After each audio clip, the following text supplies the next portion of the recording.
Então, agora a gente vai para o primeiro painel, que a gente vai falar sobre infraestrutura. Acho que eu posso dizer que é onde tudo começa, né? Então, a gente vai falar sobre infraestrutura para adoção de criptoativos pelos bancos e pelas empresas.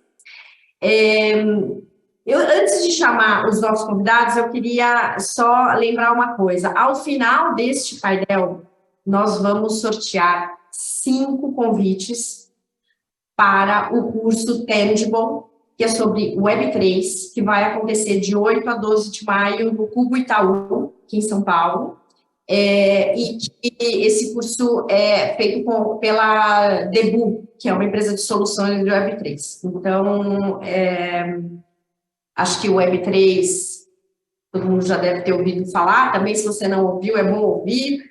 É a nova internet que vai ser em blockchain, descentralizada, também muda muito na maneira como a gente navega. E, enfim, então aí eu vou anunciar no final do painel quem são os vencedores dos convites, e o sorteio vai ser automaticamente pelo sistema com os participantes desse painel. Participantes não, os ouvintes, né? Então vamos lá. Vou chamar aqui então os nossos panelistas. E a gente tem aqui hoje a Juliana Valecampo, ou Alecampo, agora não sei, mas ela vai explicar, que é da BitGo, o Marcos Viriato, que é CEO e founder da Pafin, o Luiz Puabara, da Sevencom, e a Maria Tereza Araão, que é do CPQD. Muito bom dia para todos vocês, obrigada por estarem aqui. Eu sei que a agenda de todo mundo é super agitada, mas enfim, agradeço muito. Eu vou pedir para que cada um se apresente e conte um pouco o que está fazendo, o que a sua empresa está fazendo em relação à infraestrutura para a adoção de criptoativos, adoção institucional, né? Quem começa? Quem quer começar? Vou chamar por ordem alfabética, tá bom? Então vai, Juliana. Oi, Cláudia, muito obrigada. Primeiro de tudo, bom dia, né, para a audiência. Muito obrigada pelo espaço, Block News e também Cantarino Brasileiro. É um prazer estar aqui junto desses nomes tão importantes na indústria. Né, eu me chamo Juliana Valencamp, para quem não me conhece, trabalho no mercado de criptoativos já faz 6 anos, né, daqui a pouco eu bato a marca de 7 anos. Então, eu tenho um pouquinho de história, né, nesse ecossistema. Hoje eu estou na BitGo, sou responsável pela operação Brasil, olhando também para a América Latina, mas principalmente Brasil, por causa de todo o momento que a gente está tendo regulatório e de adoção da tecnologia local. A BitGo ela é um custodiante, né? Então foi um dos primeiros custodiantes de criptomoedas a serem regulados como, de fato, uma trust company. Então, o nosso papel no mercado ele é muito importante, principalmente agora, dado tudo que vem acontecendo de episódios um pouco mais infortúnios, né, no ecossistema. E a gente trabalha como um player de infraestrutura, né? Então, a gente existe há 10 anos já. No Brasil, a nossa história é um pouquinho mais breve, mas a gente já tem clientes há bastante tempo também, e a gente opera nesse lado de back-end, né, fornecendo infraestrutura para o mercado, seja cripto ou tradicional. Perfeito, muito bem. Opa, todo mundo.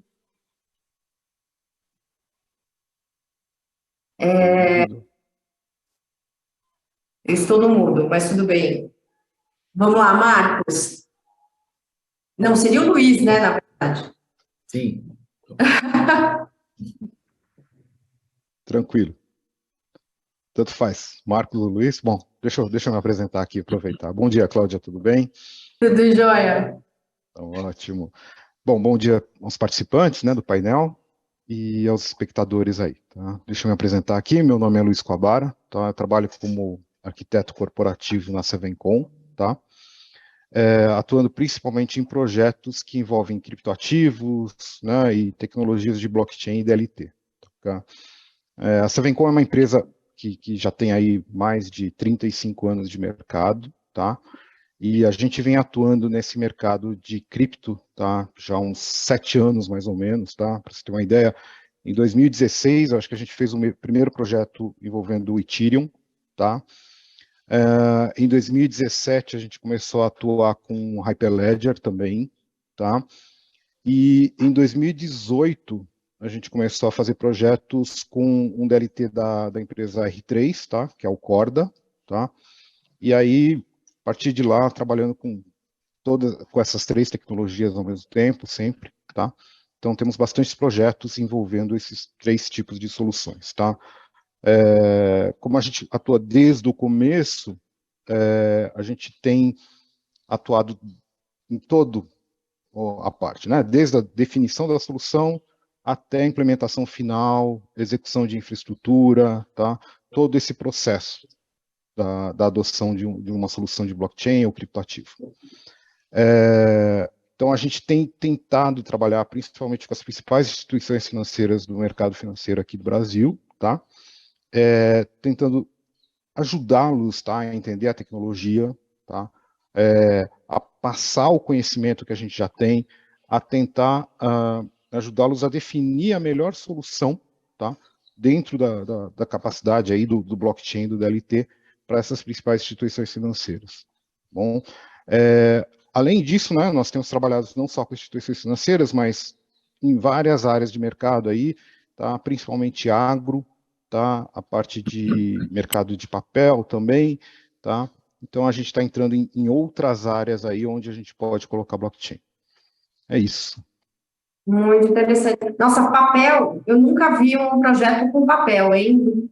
Depois eu queria saber. De novo para mim. Papel na indústria de papel e celulose também. Tá? Sim, entendo. Imaginei, mas assim, interessante. Muito bem, vamos lá. Marcos, agora é a sua vez. Bom dia aí, obrigado pelo convite. Juliana, Luiz, prazer estar aqui com vocês. A gente tem um histórico de mercado financeiro, né, um pouco diferente. Fui sócio por 12 anos do BTG Pactual. Antes disso, também trabalhei em outras casas. A gente fez muita coisa, inclusive lá olhamos um pouco de blockchain também. Em 2019, eu saí do banco, a gente montou a Parfin, né, o que a gente sentia que faltava infraestrutura de tecnologia para que os bancos e as instituições adotassem o uso de criptomoeda. Eu comprei meus primeiros bitcoins em 2015, que fascinado pela tecnologia, e depois disso estudei, me aprofundei nos casos, então eu venho acompanhando a indústria aí também há bastante tempo. E aí teve uma série de evoluções e a minha cabeça era que o blockchain ia transformar o mercado financeiro de alguma forma, eu teria que estar envolvido nisso. Quando eu saí do banco, a gente montou a Parfin como uma empresa, de novo, de prover infraestrutura. Hoje a gente tem 4 soluções, né? Uma que é uma ferramenta de gestão, onde as pessoas podem comprar, vender e gerir cripto nas contas delas, nos exchanges. Inclusive, nós somos integrados com a BitGo, né? Um parceiro, os nossos clientes que usam a BitGo conseguem acessar através do nosso serviço. A gente tem o carro-chefe hoje, é o Crypto as a Service. Se você é um banco de investimento, um banco, uma fintech que quer oferecer cripto para os seus clientes, a gente tem uma infraestrutura que te permite pegar a liquidez de múltiplas entidades, então, inclusive da própria BitGo, que está aqui, através da Juliana, e enxergar as custódias, fazer a gestão do portfólio. E acho que a nossa solução mais forte é uma solução de custódia. A gente entende que, especialmente os bancos, as instituições, vão ter que ter suas soluções de custódia, né? E vão usar custódia de terceiros também, e aí a gente fornece a solução de custódia pronta. E, por último, a gente lançou uma versão blockchain permissionada, né? Acho que para o mercado financeiro fazer tokenização de ativos vai ter que ser num circuito mais fechado, mais controlado. Então, a gente fez essa versão que permite com que elas construam os seus tokens e as suas aplicações em cima. Está bem animada, a demanda está alta, né? O Brasil está na fronteira aí da inovação, com diversos sandbox da CVM, e a gente vai falar um pouquinho no painel, o Real Digital. Então, está um momento bem propício aí para a gente construir esse ecossistema novo, né? Legal. Assim, se tem alguém assistindo aqui, quem está assistindo que não está muito, sabendo muito desses setores, quando a pessoa fala assim, eu comprei meu Bitcoin em 2015, significa que ele está no setor há 1 milhão de anos, tá? E cada ano nesse setor é muito tempo, porque já aconteceu tanta coisa. Então, 2015, assim, ele está há muito tempo nesse setor. Eu lembro que eu comentava, Cláudia, para as pessoas, porra, comprava Bitcoin. Você é maluco, esse negócio é scam, não vale nada. Eu comprei, era 600 e poucos dólares, né, o Bitcoin na época. Nossa. E aí você começa a falar, nossa, essa tecnologia é muito poderosa. Aí Litecoin, aí vieram outras moedas, né? Então, realmente o ecossistema é muito dinâmico. Muita inovação acontecendo e continua acontecendo, não parou, né? Você vê, Não para, é assustador. Vamos lá, Teca, Maria Tereza, pode chamar de Teca? Não, eu estou acostumada a chamar de Teca, né? Por favor. Sim, pode me chamar de Teca. Pois então, eu sou Maria Tereza Teca, estou no mercado também há bastante tempo, trabalhei em certificação digital no SCP Brasil, acompanhei a criação do SPB, e agora estou aqui vivendo essa coisa incrível que é o Real Digital, depois do Pix. Estou trabalhando no CPQD, onde temos uma área de blockchain muito aguerrida, muito grande também, para os padrões do Brasil, desde 2016, com projetos, por exemplo, no Lift, do Bacen, os 3 projetos do Lift, e agora também no projeto do Real Digital, junto com o mercado Bitcoin e ClearSale. Temos solução de infraestrutura para identidade, que é uma questão fundamental para criptoativos, para blockchain, e que no Brasil está relativamente resolvida com a SCP Brasil, mas ainda falta bastante. Assim. A SCP Brasil viabilizou o SPB, né, o Sistema de Transferência de Reservas, mas não chegou à pessoa física. O CPQD trabalhou nos vários pilotos do Lift com uma solução de identidade para finanças, o FinID. E tem projetos rolando, por exemplo, na área de agronegócio, para fazer rastreabilidade de carne, toda a cadeia da carne, e outros projetos na área de saúde, na área de diplomas, de certificados de cursos. É muito grande a utilização, né, de identidade, não só no setor financeiro, mas a gente está vendo, por exemplo, e a gente vai falar disso, na Europa, todo um movimento de convergência entre a certificação digital, as identidades digitais, e um novo modelo aí de identidade distribuída, que o CPQD é um campeão no Brasil, inclusive trabalhando com a RNP, com a Rede Brasil Blockchain, com o BNDES, que tem o TCU, que tem a Dataprev, que tem uma série de instituições importantes, estudando também, assim como o Banco Central, como resolver essa questão da identidade digital, que é fundamental para as transações eletrônicas. É isso aí, Cláudia. Ótimo. Bom, gente, vamos lá. Eu queria... vocês falaram aí de vários cases e tudo mais, eu queria saber como que está essa busca, então, acho que foi o Marcos que falou que está grande a busca por essa questão da infraestrutura blockchain para criptoativos. Queria saber, assim, se o Real Digital tem acelerado isso, mas qual também são... Queria saber, então, como está essa busca e quais são os desafios para as empresas nessa área. Vamos começar aqui com o Marcos, já que você já citou, você quer começar? Sim, claro. Acho que tem dois movimentos, né? Quando a gente fala nessa adoção institucional, você tem um movimento de adoção de cripto, né? Criptomoeda, como forma de investimento, né? E aí, o projeto de lei que foi aprovado na Câmara recentemente, né, em dezembro, vai entrar em vigor a partir de junho, e aí você vê o movimento das instituições, bancos, etc., se preparando para poder oferecer cripto, uma vez regulado, para os clientes finais. Então, esse movimento de criptomoeda, ele está muito aquecido, né? Você tem algumas iniciativas de um ou outro banco já lançando a compra e venda de cripto nos seus aplicativos, né? Para os clientes finais. Uma coisa que antigamente era proibida de se falar nos bancos, e o projeto de lei vai acelerar essa oferta. Teve também uma iniciativa, uma resolução recente da CVM, que é a 175, onde a CVM permite com que fundos de investimento comprem criptomoedas até 10% do portfólio. Então, era para entrar em vigor a partir desse mês de abril, foi postergado para outubro, mas é um movimento muito importante, né? Nem todo fundo vai ter apetite, mas tem muito fundo que vai ter apetite para comprar a criptomoeda. Então, no lado de cripto, esse movimento está muito aquecido, os bancos estão se preparando, tem uma certa corrida para estar preparado para poder os bancos, as instituições oferecer cripto para os clientes, ser regulado e também os fundos, né, eventualmente poderem comprar cripto e colocar nos seus portfólios. Esse é um movimento. O outro movimento que a gente acredita está acelerando, né, especialmente por conta do real digital, é a parte de tokenização de ativos, né? Sejam os ativos financeiros, não financeiros, e a gente fala de ativos físicos, né? Tem um movimento de tokenização de imóvel muito grande, por exemplo, né? Você representar o imóvel através de um token.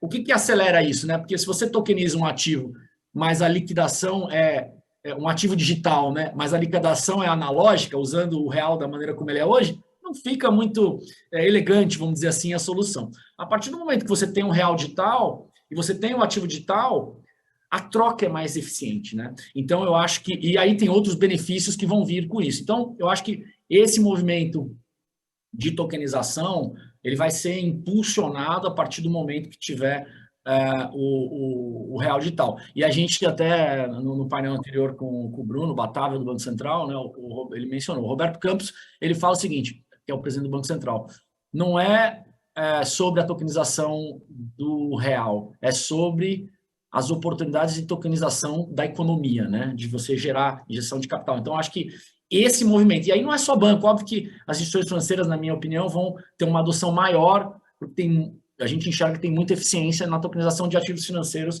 como eles são hoje. Mas vão ter oportunidades, né, como o Luiz mencionou, tokenização de gado, eventualmente, para rastreabilidade, de soja, de imóvel, e de crédito de carbono. Então, assim, eu acho que as oportunidades são muito grandes em diversos setores. E aí, assim, só para deixar também, o blockchain não resolve tudo, tá? Tem gente que fala, vamos fazer tudo em blockchain, vou tokenizar, vai resolver no mundo, vai resolver... Não é isso. Eu acho que traz eficiências, tem algumas aplicações que vão ser muito boas e outras aplicações que não vão ser tão boas. Então, não vamos nos enganar também que vai resolver os problemas do mundo, porque não vai, né? Então, eu acho que é um pouco da visão que a gente tem, mas a demanda está alta. Acho que os desafios que a gente tem, só para finalizar, falta conhecimento. Falta essa visão de como eu usar essa tecnologia da melhor forma possível, né?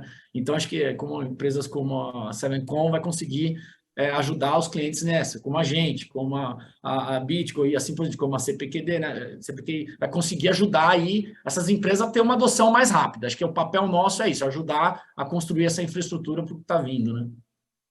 Legal. Ótimo. Luiz, você não quer complementar? Oi, Cláudia. Vamos complementar assim. Complementando um pouco aí que o Marcos levantou, né? Concordo plenamente com ele, tá? A entrada do real, nem a pré-entrada do real digital, na verdade, está forçando com que as empresas comecem a pensar na parte de tokenização de ativos, tá? Seja como collateral, ou, né, como garantia, ou seja como uma negociação própria do ativo mesmo, tá?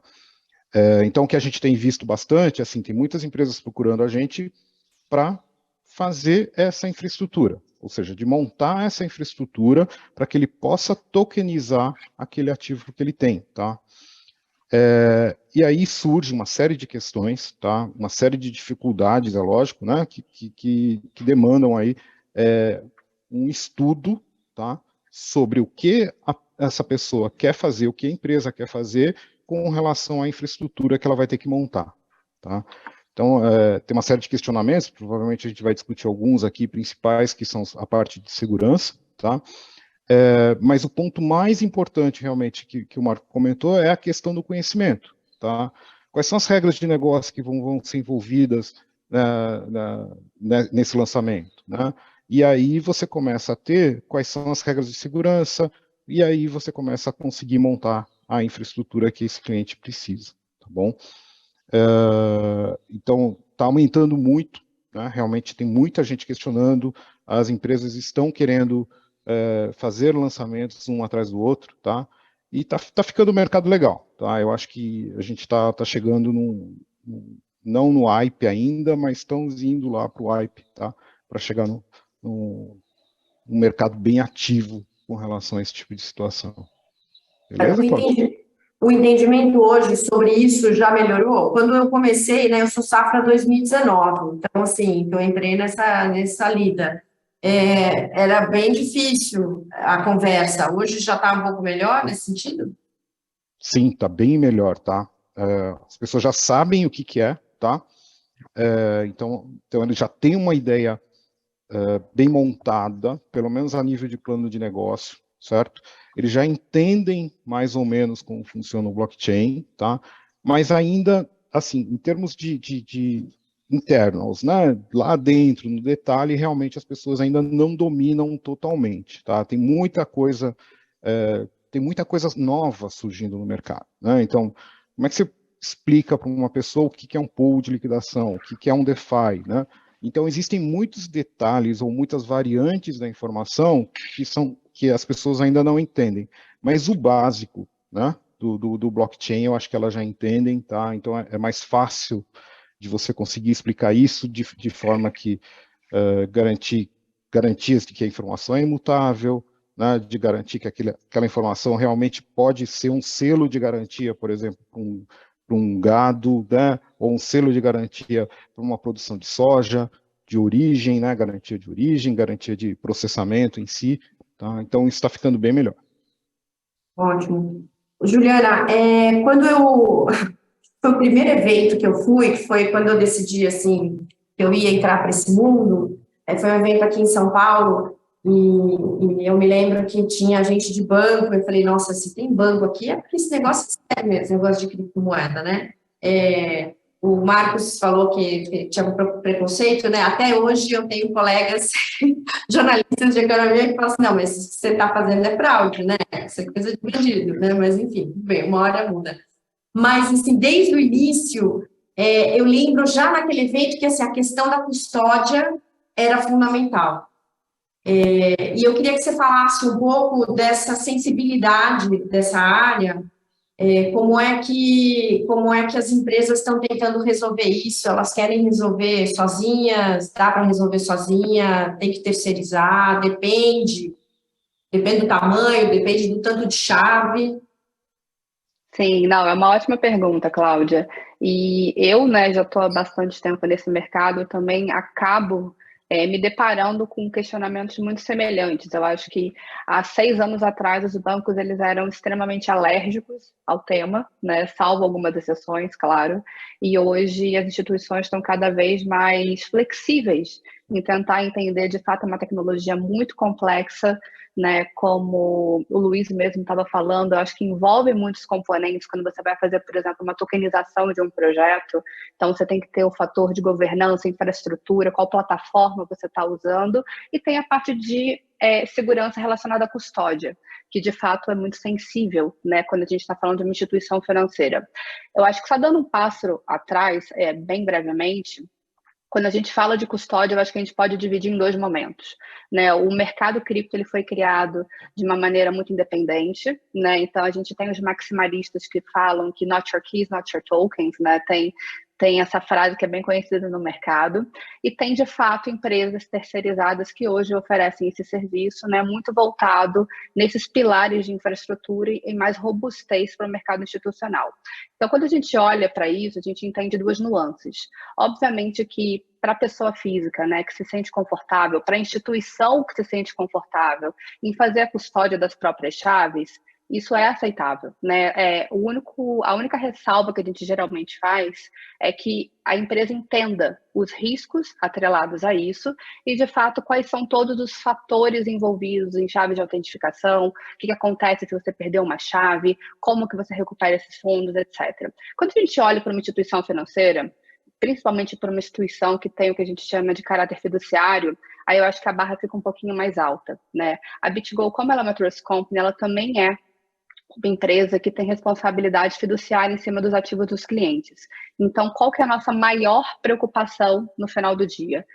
O ativo do cliente é a nossa responsabilidade. Como que a gente vai tornar a nossa infra ainda mais segura para que, por exemplo, um banco confie a custódia dos ativos dele conosco e para que ele se sinta seguro, né, no primeiro momento e passe essa credibilidade e transparência, seja para o investidor dele, seja para o cliente que está fazendo uma posição de buy, sell and hold de criptomoeda na plataforma ou até para um projeto de tokenização. Né? Então, de fato, o mercado ele evolui. O que a gente fala muito é de trazer mais estrutura de mercado para o ecossistema de cripto. Acho que o mercado financeiro tradicional ele já está muito adaptado a ter responsabilidades e roles muito bem definidos. Né? Então, hoje, quando a gente olha, por exemplo, para um fundo de investimento, a gente enxerga os papéis muito bem detalhados. A gente tem um auditor, a gente tem um distribuidor, a gente tem um gestor hoje, e cada um desempenha um papel que o mercado conhece bem, né? Então, se alguma coisa naquele elo der de errado, se tiver alguma fricção, basicamente eles sabem, né, a quem ir atrás e o que fazer em cima desse ator. Eu acho que no mercado cripto ainda carece um pouco, né, dessa divisão de papéis bem definidas. E é isso uma das missões da BitGo para o mercado de blockchain em geral. Né? A gente, como custodiante, entende que a custódia hoje é um dos pilares fundamentais para trazer mais confiabilidade para esse ecossistema, né? Por isso que a gente se preocupou há 7, 8 anos atrás, quando o mercado ainda não falava de uma custódia regulada, né? Porque hoje a gente já vê um movimento da SEC nos Estados Unidos obrigando que esse mecanismo seja feito com players de fato regulados. A gente já estava se antecipando isso há muito tempo. E por que a gente entende isso? Porque olhando para o mercado, né, olhando para o horizonte de crescimento desse ecossistema, no intervalo de tempo que é até muito, muito curto, né, dado toda a velocidade e dinamismo que a gente encontra, a gente entende que para que as instituições financeiras se sintam confortáveis e para que a regulação, né, também avance nessa velocidade que a gente está vendo hoje, a gente ter hoje um papel de um custodiante regulado é muito importante para o crescimento orgânico do ecossistema, né? Isso traz transparência, isso traz responsabilidade, isso traz uma divisão, né, de fatores muito, muito importante dentro dos projetos, e no final do dia isso traz robustez também, que eu acho que é um dos pontos principais que ainda carecem muito na indústria. Teca, obrigada, Juliana, foi uma aula. Teca, quando a empresa decide que quer fazer um projeto em blockchain, ou se pergunta se é o caso, o que é preciso, assim, ela pensar em relação à infraestrutura? Porque ela já tem um sistema legado, né? Então, assim, eu vou ter que jogar tudo fora, fazer tudo novo? Tem um passo a passo? Como que funciona? Sim, sensacional a pergunta, Cláudia. Sim, o CPQD desenvolveu uma metodologia para determinar, para descobrir, para explorar que blockchain pode ser, que alternativa de blockchain pode ser utilizada. E já fez uso dela em vários projetos de fomento, de tecnologia. Trabalha com Fabric, da Hyperledger, trabalha com Bezo, que agora foi escolhido pelo Banco Central. Mas eu queria aproveitar e falar que a custódia das empresas, né, é uma coisa, né, dos bancos é uma coisa, mas tem a custódia da chave dos indivíduos, né? O Bitcoin, as várias criptomoedas mostraram que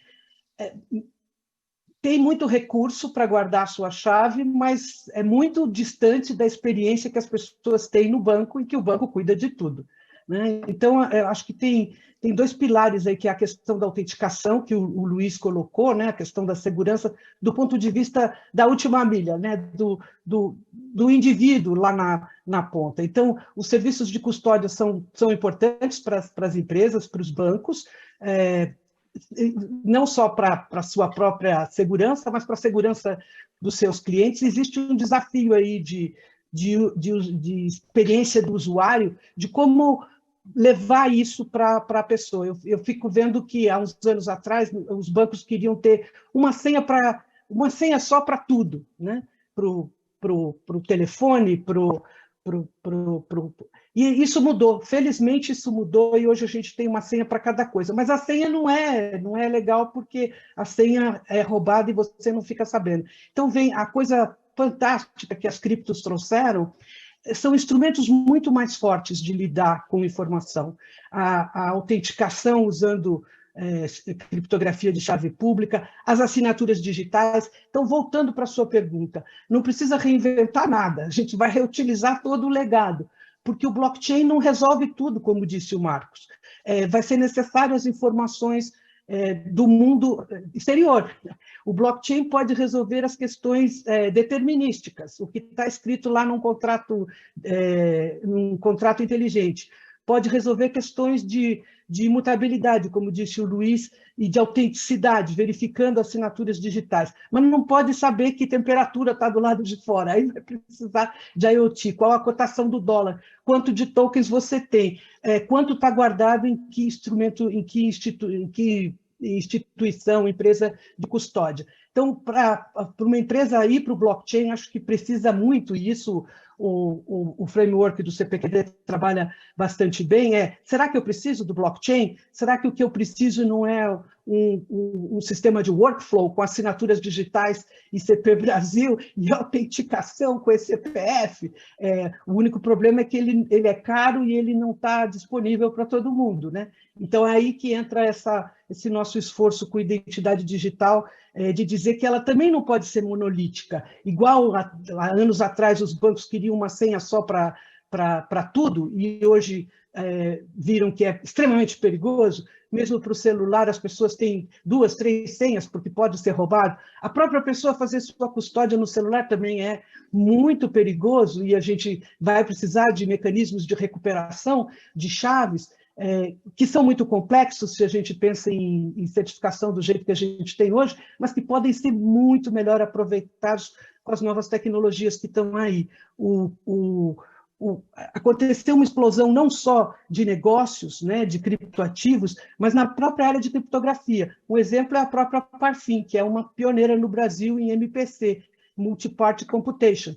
Quando nasceu o SPB e a ICP Brasil, a gente pensava em segurança sempre como uma coisa monolítica, um bunker. E hoje essa responsabilidade pode ser dividida. Acho que a própria BitGo também usa essas tecnologias. Então, é muito interessante que a gente está vivendo uma renascença da criptografia que, durante muito tempo, pareceu caiu uma coisa para burocratas. Não, o mundo vai estar cheio de assinaturas digitais por todos os lados. A gente vai ter chaves de todos os lados e a gente vai ter que aprender a cuidar delas.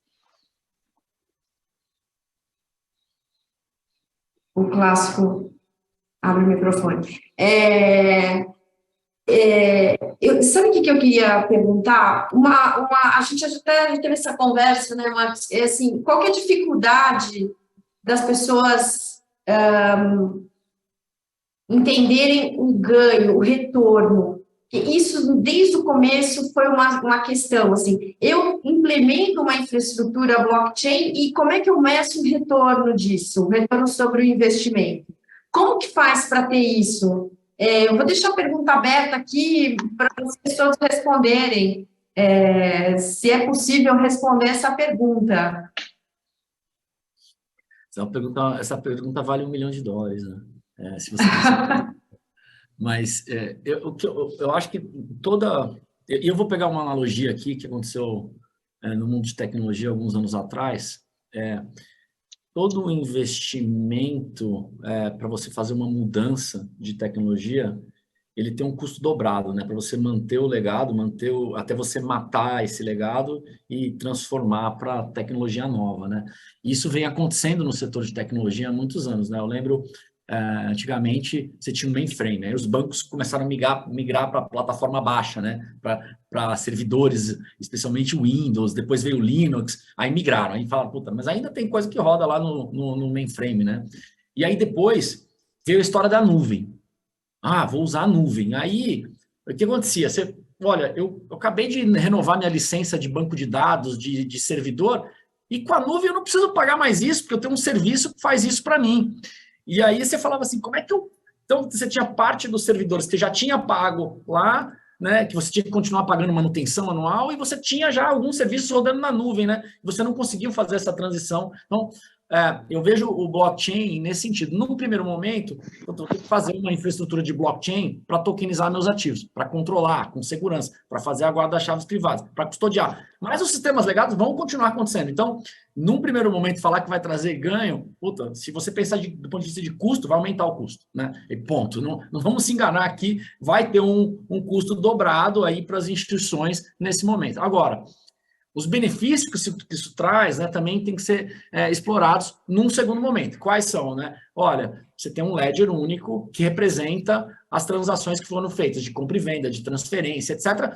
Você não vai precisar, por exemplo, fazer reconciliação, né? Você vai ter acesso ao ledger, você vai ver lá as transações que foram feitas. Então, você eventualmente poderia gerar os lotes contábeis, né, a partir do ledger, porque é um ledger, né, então, para alimentar a contabilidade. Então, tem alguns benefícios que a gente não consegue capturar hoje, né, processos de liquidação automáticos, né, então, hoje você pega um banco, ele tem que liquidar no conta corrente, transferir para uma outra conta, mandar para uma central depositária, liquidar. Então, assim, tem 5, 6 passos no meio do caminho, que pode ser um passo, né?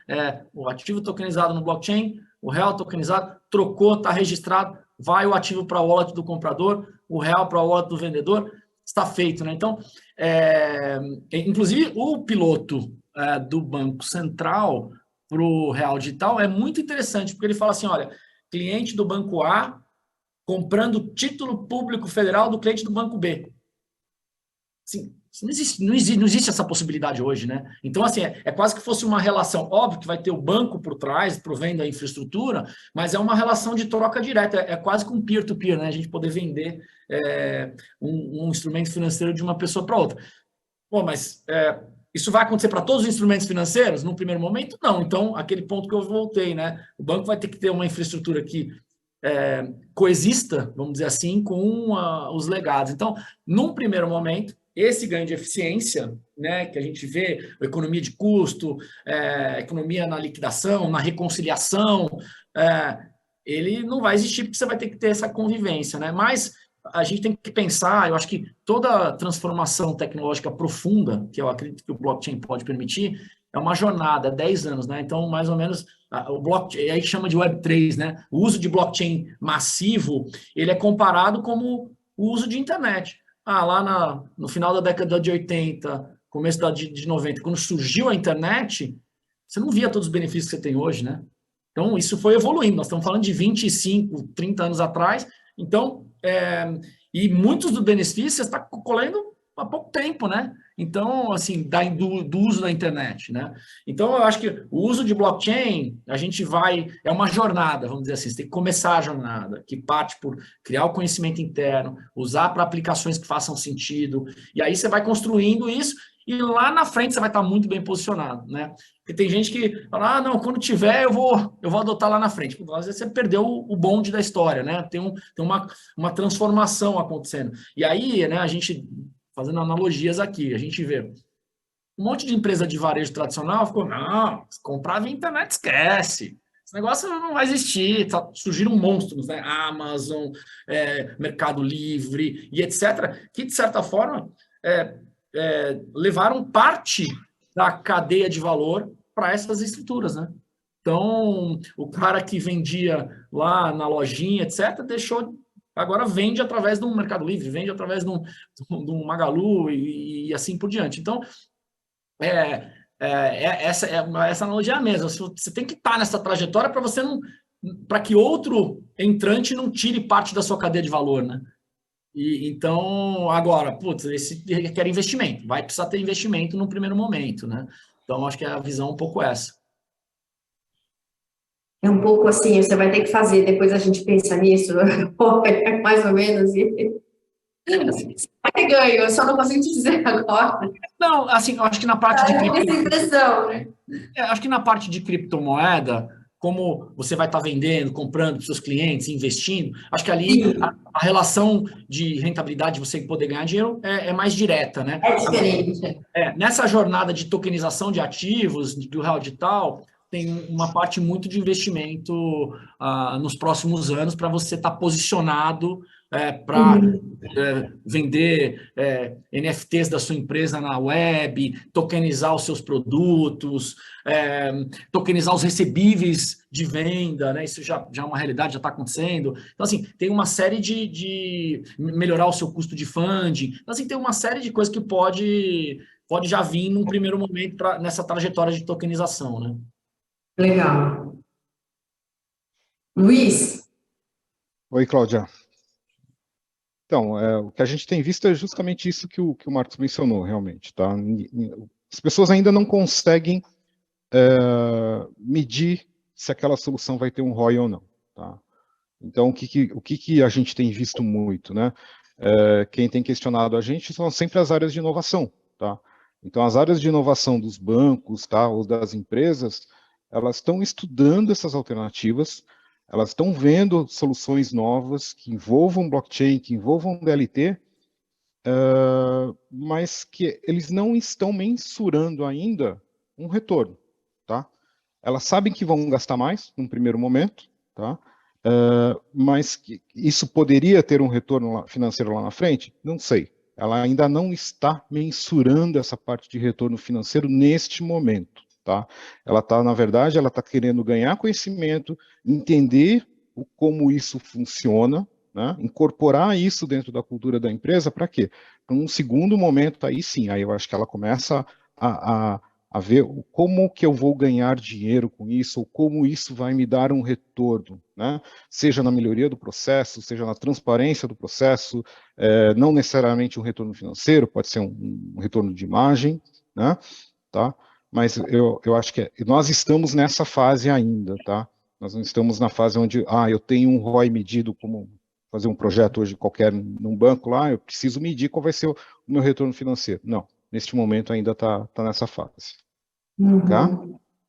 Ótimo. Ô, Juliana, custódia é um investimento que não dá nem para questionar, né, no mundo cripto.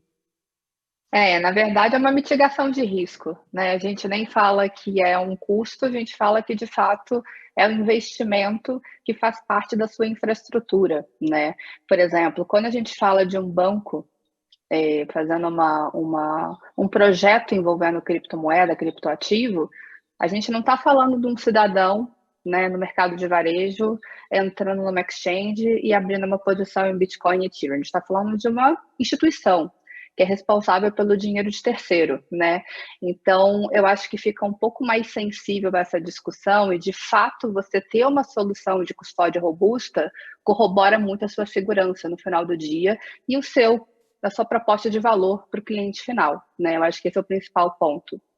E de fato, ou confiar numa empresa que já tem um background no mercado, que já tem um histórico, que já desenvolva essa infraestrutura há muito tempo, é um caminho, assim, muito fácil, obviamente, né, para os bancos, instituições financeiras tomarem no primeiro momento, mas a gente também está enxergando hoje aqui no Brasil alguns bancos que estão preferindo fazer a própria solução.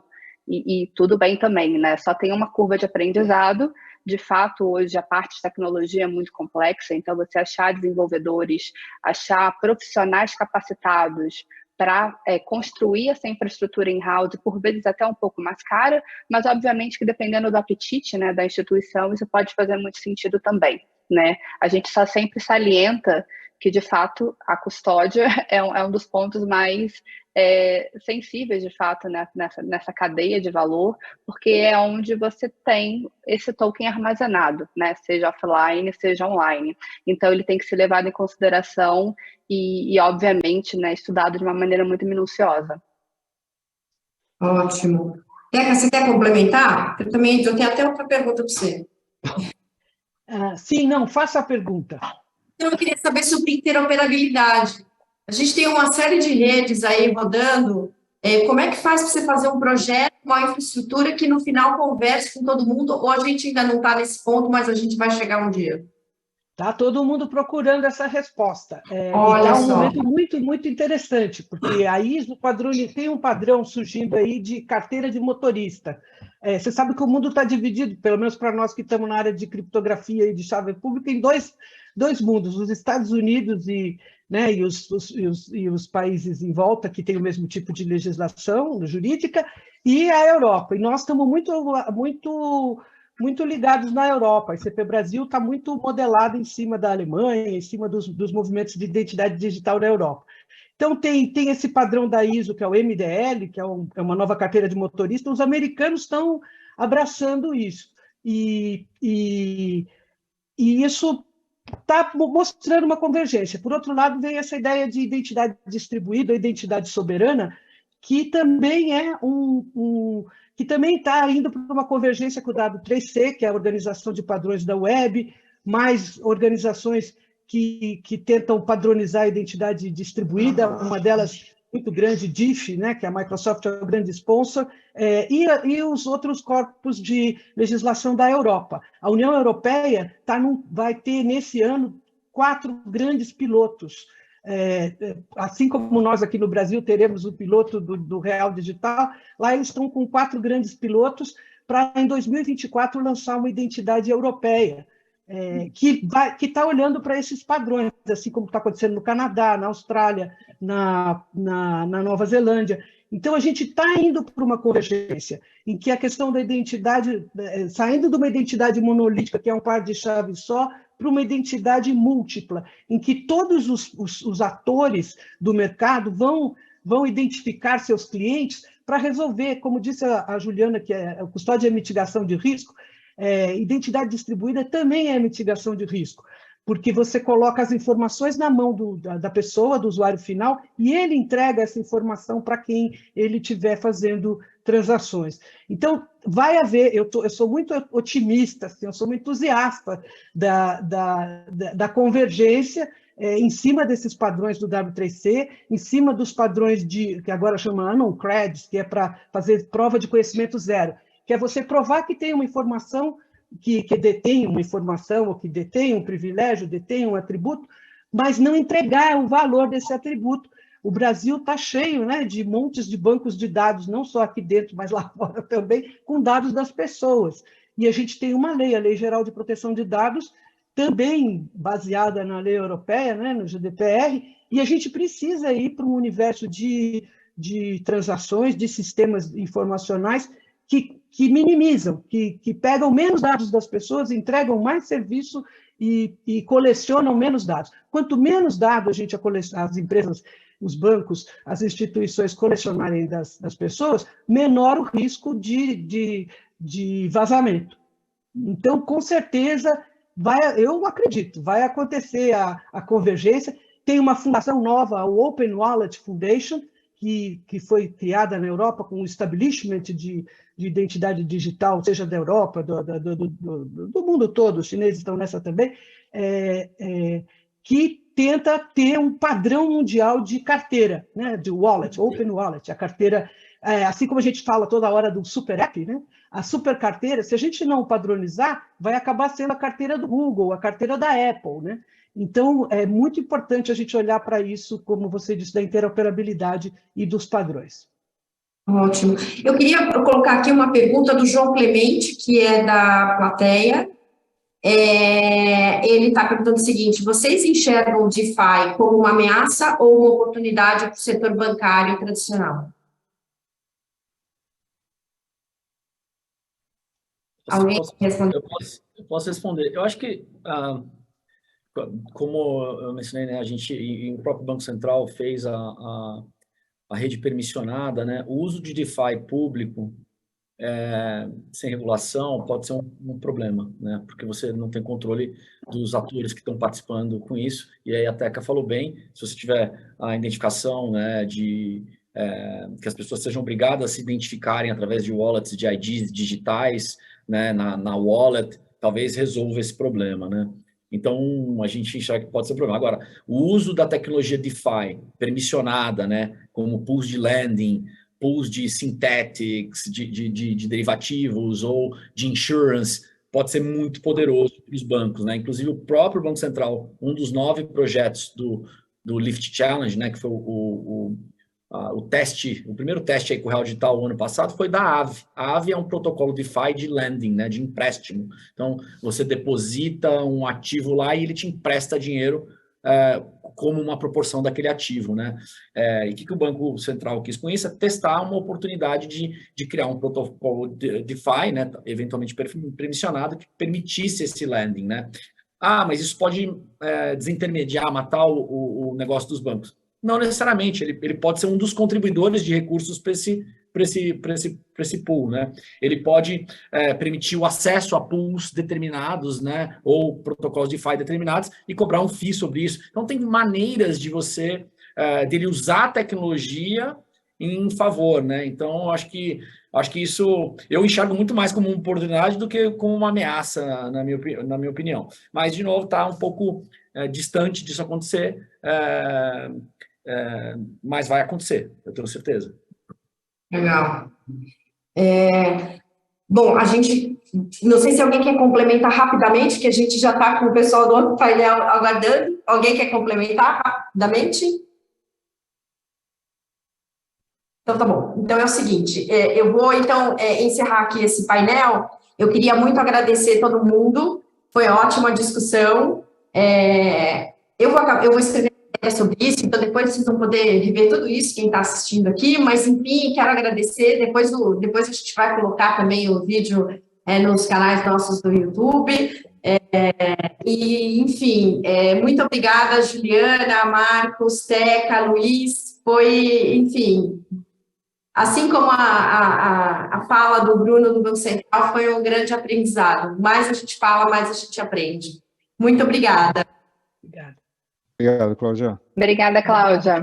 Tchau.